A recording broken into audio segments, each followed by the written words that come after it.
Hello मेरे प्यारे दोस्तों, आप सभी को नमस्कार। आज हम 10वीं कक्षा का जो है एनसीईआरटी गणित का दूसरा चैप्टर का एक्सरसाइज 2.1 का हल करने जा रहा हूं। और 2.1 जो है यहाँ पर उसमें मैं बस एक ही सवाल था, एक में 6 सवाल था। मैं 6 सवाल का हल करूंगा। वीडियो में आगे बढ़ने से पहले मैं ये बताना चाहूँगा कि आज अगर आप हमारे चैनल पर नए हैं तो चैनल को सब्सक्राइब जरूर से कीजिए और लाइक कमेंट ये सब जो है आप करते रहिए। वीडियो कैसा लगता है कमेंट करके जरूर बताइएगा।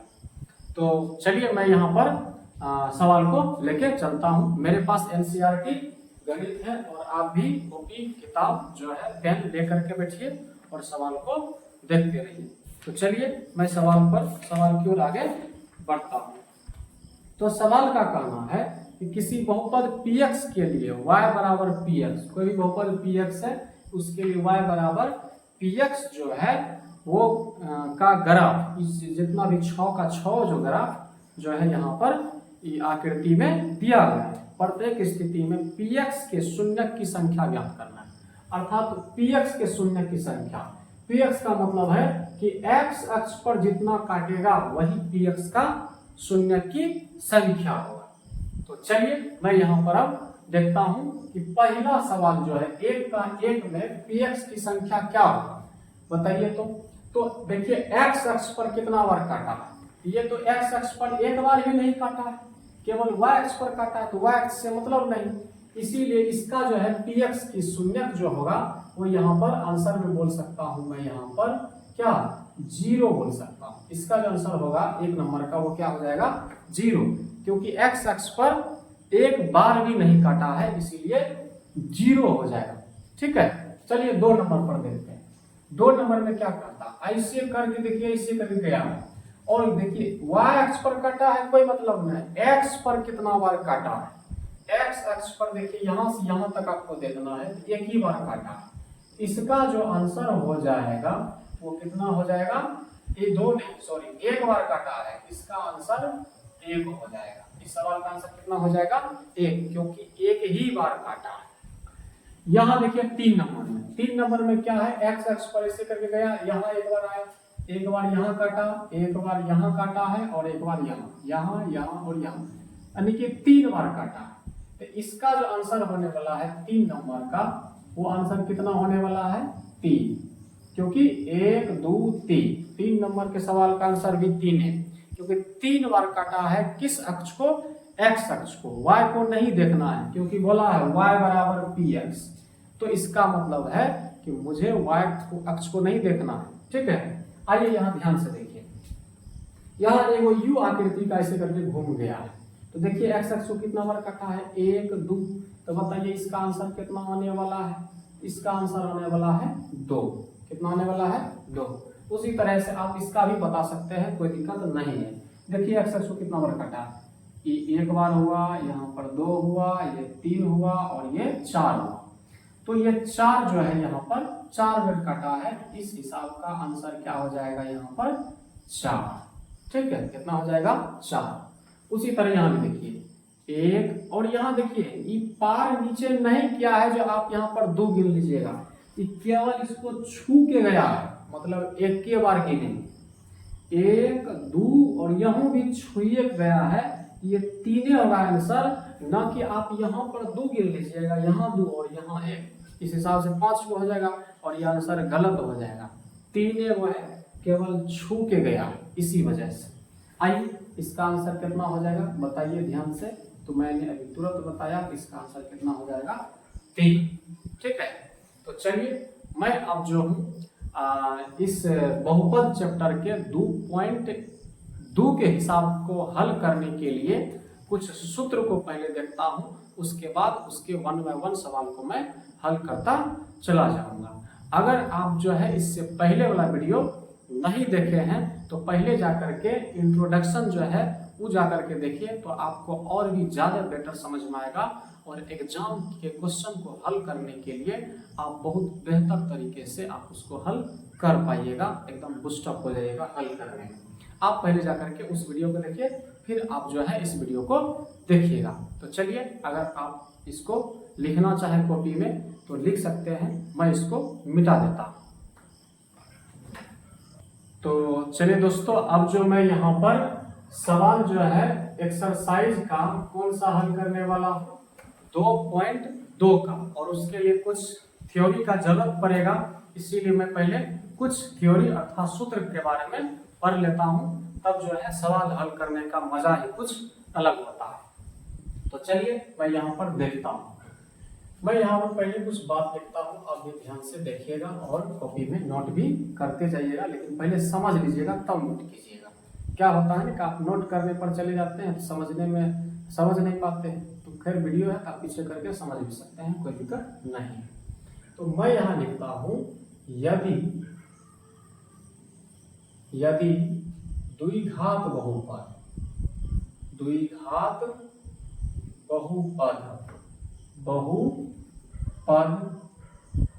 के दो शून्यक अल्फा तथा बीटा हो तो यानी बहुपद का जो शून्यक निकलेगा वो किस रूप में मैं मान रहा हूं, एक अल्फा के रूप में और एक बीटा के रूप में, यानी x द्विघात बहुपद में शून्यों की संख्या कितना निकलेगा, 2 निकलेगा। अगर इस बात से नहीं परिचित है तो चलिए 2 मिनट हमारे साथ आइए।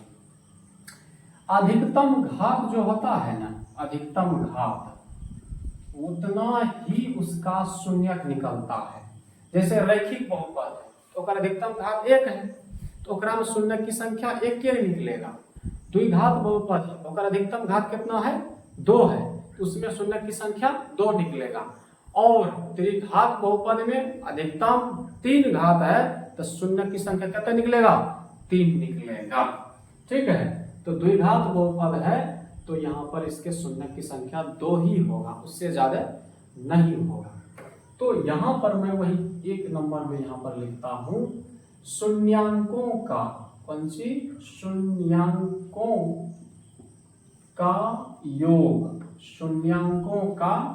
योग, और द्विघात बहुपद होगा कौन, आप योग को मान लीजिए, ax plus by plus c बराबर में 0 मान लीजिए, क्योंकि शून्यांकों की संख्या बताना है। तो शून्यांकों का योग जो हो जाएगा वो क्या हो जाएगा बताइए। तो शून्यांकों का योग जो होता है वो क्या होता है, सॉरी यहाँ पर मैं गलत ये लिख दिया, ये तो रैखिक समीकरण का हो जाएगा, ये तो ax² plus bx plus c बराबर 0 इस रूप का हो जाएगा। सॉरी मिस्टेक हो गया था, आप भी ध्यान दीजिए इस बात पर। तो यहाँ पर शून्यांकों का योग जो होता है वो होता है, यहाँ पर ऋणात्मक चिन्ह लेंगे और x का गुणांक लेंगे। क्या लेंगे, x के गुणांक बटे x² का गुणांक, x का गुणांक बटे x² का गुणांक, अर्थात मैं यहाँ पर बोल सकता हूँ -b बटे a। तो b क्या है, x का गुणांक है, और a क्या है, x² का गुणांक है। pq भी हो सकता है इस जगह पर, जैसे pq देगा तो -q बटे p हो जाएगा। तो आपको ध्यान में रखना है शून्यक का योग क्या होता है, x के गुणांक बटे x² के गुणांक, ओकरा आगे ऋणात्मक चिन्ह लगाना है। यही होता है शून्यांकों के योग का फॉर्मूला। शून्यांक में क्या मान रखा हो, यदि बहुपद के 2 शून्यक अल्फा तथा बीटा हो तो मैं उसको ये भी तो बोल सकता हूँ कि सर अल्फा प्लस बीटा बराबर होता है -b बटे a, ये भी तो बोल सकता हूँ, कोई दिक्कत नहीं है। ठीक है, दूसरा क्या है, दूसरा कहता है शून्यांकों का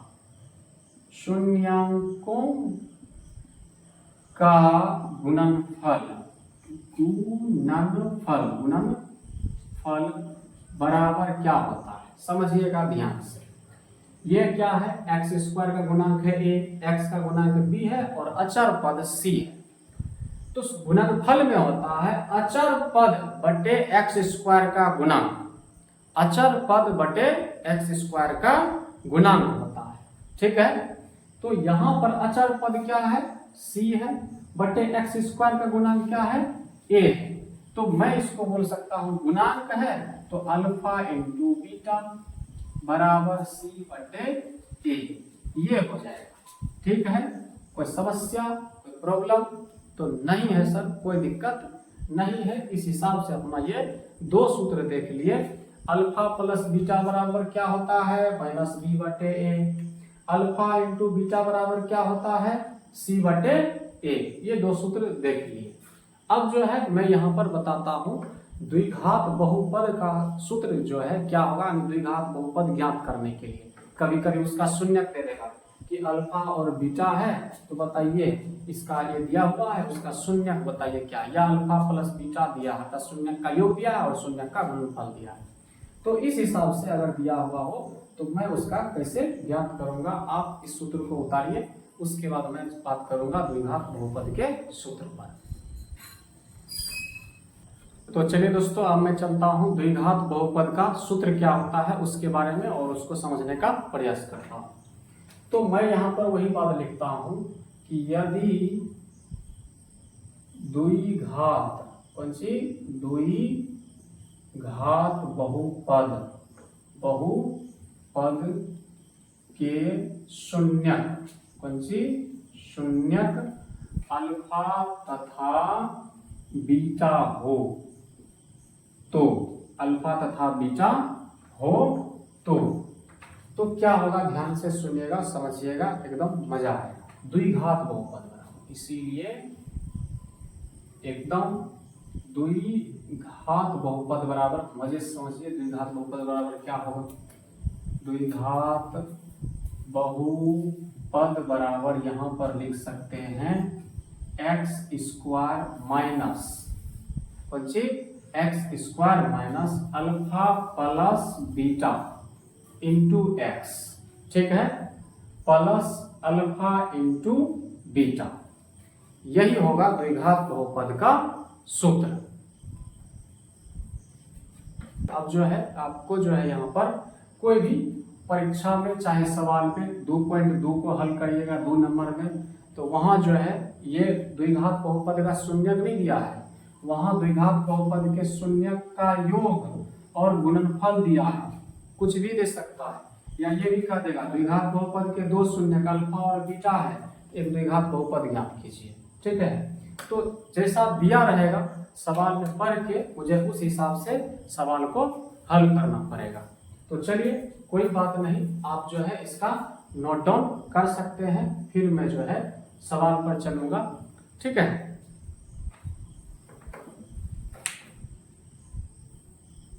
तो चलिए दोस्तों, मैं जो है अपने तरीका से अपने तरफ से कुछ सवाल को कराता हूं, क्योंकि उसमें जो है बुक में इस तरह का सवाल नहीं है एनसीईआरटी में कि द्विघात बहुपद के शून्यक का योग ज्ञात करे गुणनफल ज्ञात करे, ऐसा कुछ नहीं है। तो चलिए जैसे मान लीजिए कि हमें कह देगा 2x square minus 3x plus 7, ठीक है, ये कोई द्विघात बहुपद है, तो इसमें हमें शून्यक का योग और गुणनफल ज्ञात करें। क्या क्या ज्ञात करने के लिए कह रहा,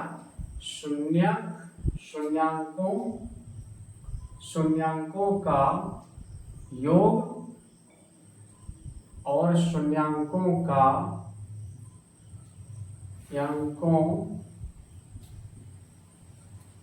गुणनफल जो है ज्ञात करना है। ये दो चीज हमें ये ज्ञात करना है। ये सवाल दिया हुआ कहेगा यदि द्विघात बहुपद 2x square minus 3x plus 7 हो तो उसके शून्यांकों का योग और उसके शून्यांकों का गुणनफल ज्ञात करें। जब भी इस तरह का हिसाब हो तो आप क्या कीजिएगा, उस हिसाब को इस हिसाब से रिलेट कीजिएगा। जैसे दिया हुआ है 2x square minus 3x plus 7, उसको इससे रिलेट कीजिए ax square plus bx plus 7, तो बताइए a बराबर क्या मिलेगा 2, b बराबर क्या मिलेगा -3 और c बराबर क्या मिल जाएगा 7, ये मिल जाएगा। और यहाँ पर आप जो है फार्मूला अभी तुरंत में बताया था, फार्मूला पता है तो आप तुरंत निकाल सकते हैं। शून्यांकों का योग क्या होता है सर -b/a होता है। बताइए कितना दिया हुआ है, तो यहाँ पर देखिए -b, ई यहाँ पर माइनस और वहाँ मान खुद माइनस में है बटे ए 2 है, तो बताइए 3/2 आंसर नहीं हो जाएगा। इस हिसाब से ऑब्जेक्टिव में पूछता है तो आप जरूर जो है कर पाइएगा। अब यहाँ का था शून्यांकों का गुणनफल। गुणनफल क्या होता है बताइए, सूत्र में बताया था क्या होता है बताइए, C/A होता है। तो C का मान यहाँ कितना दिया हुआ है, C का मान दिया हुआ है 7/A का मान 2, यही इसका आंसर हो गया। 3/2 शून्यांकों का योग हो गया और 7/2 शून्यांकों का गुणनफल हो गया। अब जो है मैं चलता हूँ एक्सरसाइज पर, जिसको मैं अब हल करने वाला हूँ 2.2, और जिसका आपको था इंतजार कि मास्टर इतने देर से पका रहा है, सवाल तो हल करा रहा है नहीं एक्सरसाइज का। ऐसा नहीं है, जब तक आप कंसेप्ट नहीं पढ़िएगा सवाल आपके लिए आसान नहीं होगा। चलिए मैं इसको मिटा देता हूँ और उसके बाद सवाल को हल करता हूँ। तो चलिए दोस्तों, मैं अब जो है एक्सरसाइज 2.2 के पहले सवाल की ओर चलता हूँ। तो यहाँ सवाल में कह रहा है कि निम्न द्विघात बहुपद के शून्य ज्ञात कीजिए और शून्यांकों तथा गुणांकों के बीच के संबंध की सत्यता की जांच कीजिए। कहने का मतलब यह है कि द्विघात बहुपद दिया हुआ है, उसके शून्य ज्ञात करना है और ये भी बताना होगा कि इस द्विघात बहुपद का शून्य है कि नहीं है, अर्थात जांच करना होगा। तो चलिए मैं सवाल की ओर चलता हूँ। आप कॉपी पेन लेकर के बैठिए और किताब भी सामने रखिए, तो पढ़ने में बहुत मजा आएगा। तो चलिए मैं सवाल नंबर 1 की ओर चलता हूँ। सवाल नंबर 1 का कहना है कि 1 के 1 का कहना है, 1 का नहीं, 1 के 1 नंबर का कहना है x²। क्या कहना है, x² - 2x - 8, इसका शून्य निकालना है। तो मैं इसको सबसे पहले शून्य के बराबर करूंगा, ठीक है। अब यहाँ पर आप जो है इसका शून्य निकालिएगा क्या, सबसे पहले बताइए इसमें कितने पद है, बताइए। इसमें 3 पद है। कभी भी विषम पद रहे तो उसको सम पद में बनाइए, लेकिन सम पद में हो तो विषम पद में बनाने की कोई आवश्यकता नहीं है। इसीलिए 3 पद है तो मैं 3 से कितने पद, 4 पद बनाऊंगा। 3 से कितने, 4 पद बनाऊंगा। लेकिन अगर 2 होगा तो 3 नहीं बनाऊंगा, उसको 2 ही रहने दूंगा। 4 होगा तो 4 ही रहने दूंगा। तो चलिए आखिर करें क्या, कि रूल कहता है कि गुणनखंड विधि इसी को कहते हैं। आप चौथा चैप्टर में पढ़िएगा। पहले पद और तीसरे पद को गुना कीजिए, ठीक है। पहला पद के यहाँ आगे में 1 है और तीसरा पद के आगे में -8, इसको गुना कर दीजिए तो -8 होगा।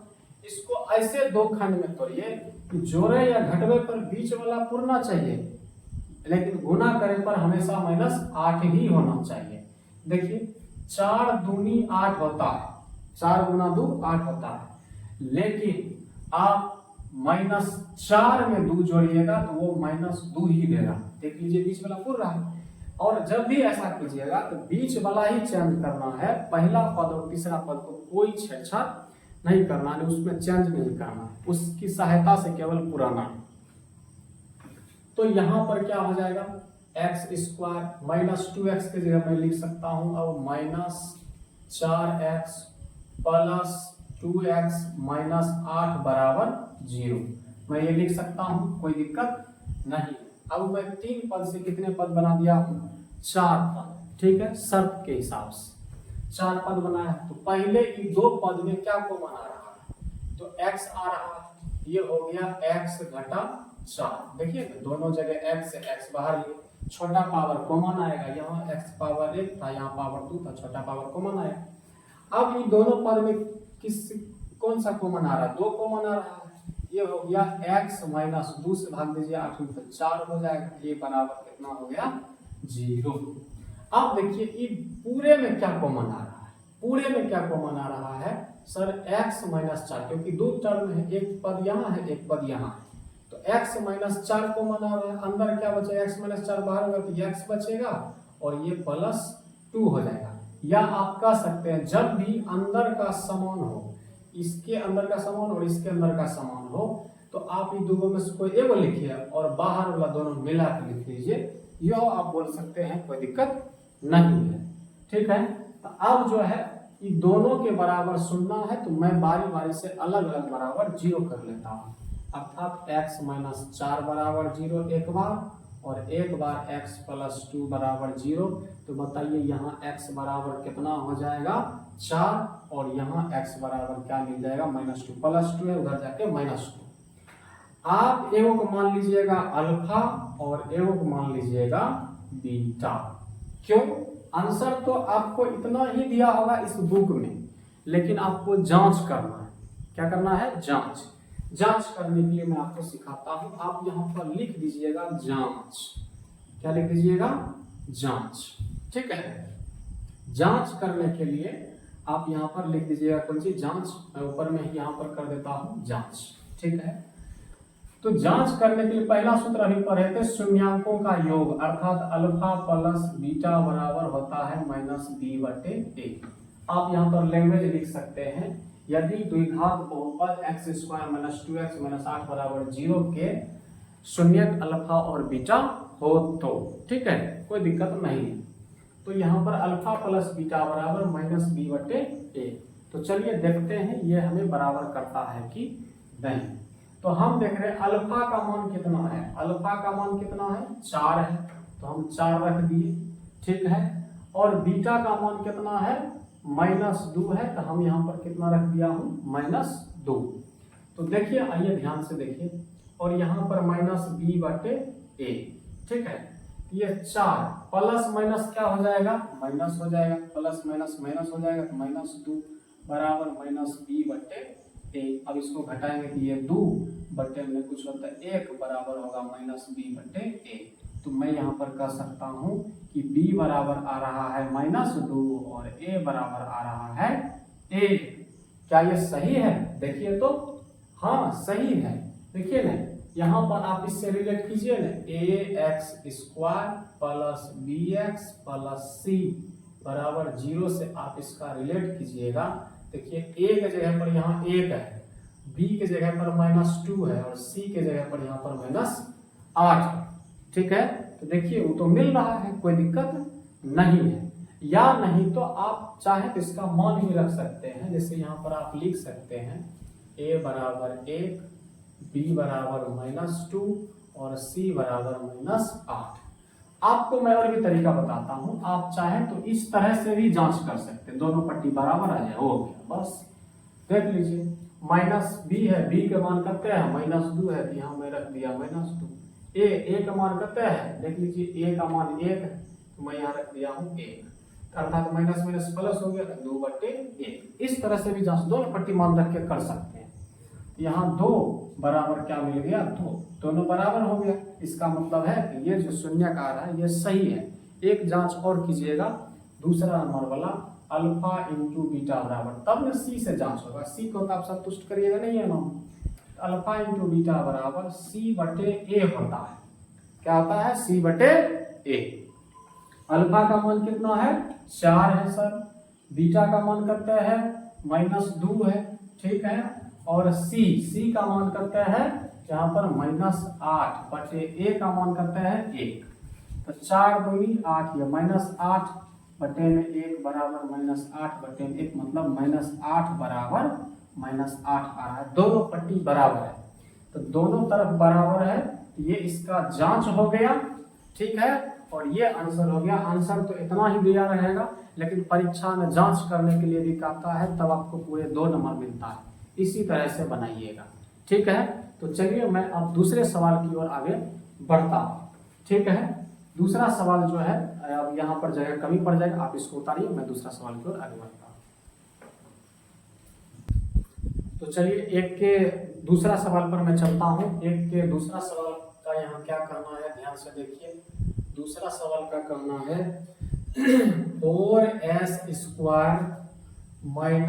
- 4s प्लस 1 है। ये s है, 5 नहीं है, s है। ठीक है। चर s में बहुपद है।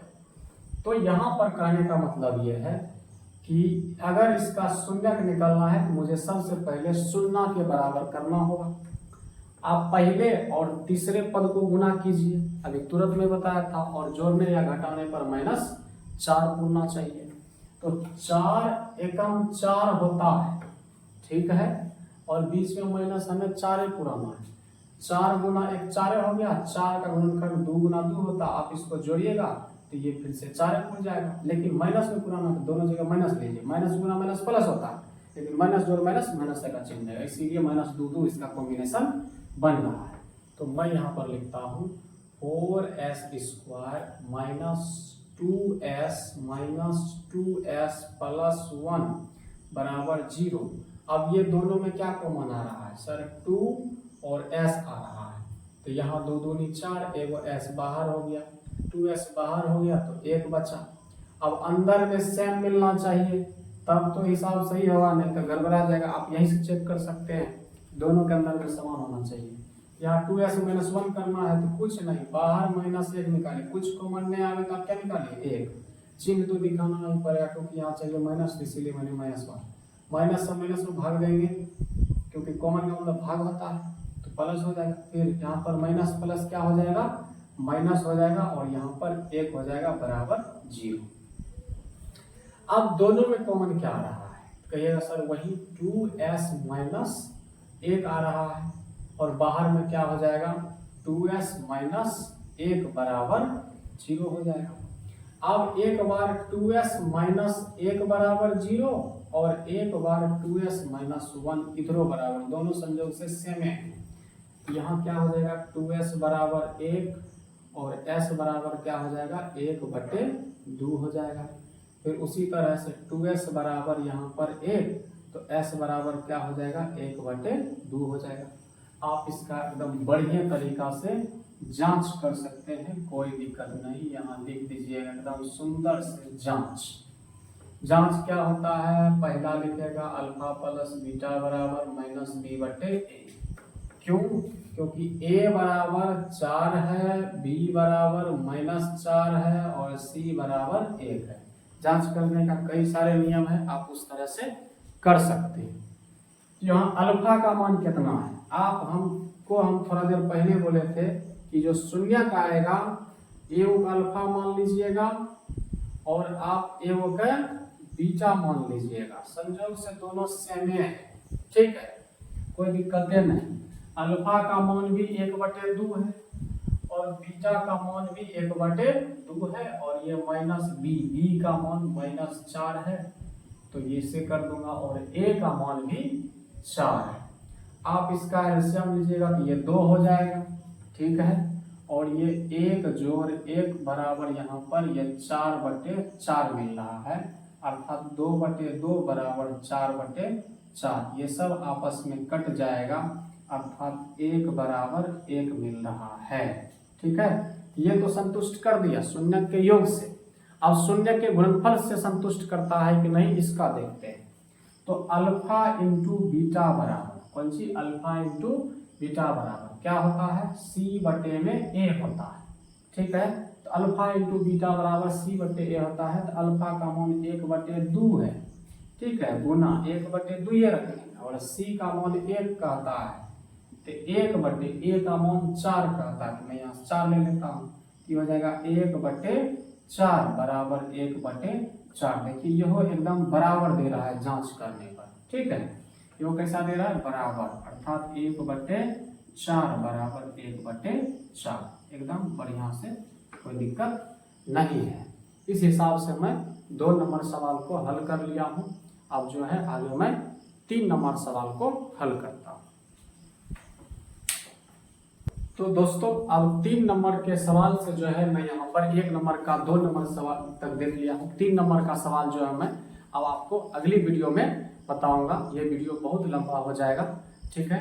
तो आप जो है हमारे चैनल आरवी ज्ञानवर्धक संजीव सर से जुड़े रहिए, और वीडियो कैसा लगा कमेंट करके जरूर बताइए। हमारे वीडियो को लाइक कीजिए और चैनल को सब्सक्राइब कीजिए जब आप चैनल पर नए हो तब।